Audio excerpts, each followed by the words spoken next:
هل تعلم أن الحسد شيء والعين شيء آخر تماماً؟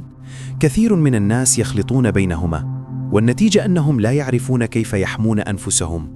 تابعني لأكشف لك الفارق الذي غفل عنه الكثير.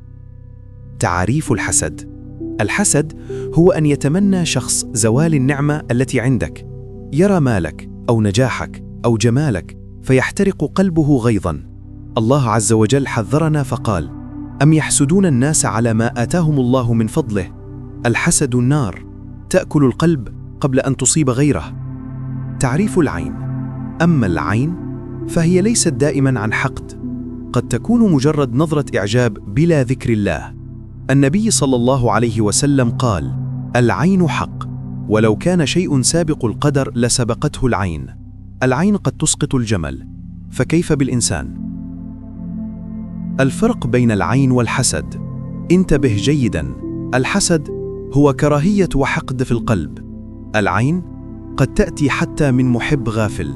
ولهذا نقول: كل عائن حاسد، لكن ليس كل حاسد عائن. كيف ننجو من الحسد والعين؟ بالأذكار صباحاً ومساءً، بقول ما شاء الله عند رؤية النعم، وبالاعتماد على الله، فهو الحافظ وحده. اللهم احفظنا جميعاً من كل عين حاسدة ونفس حاقدة.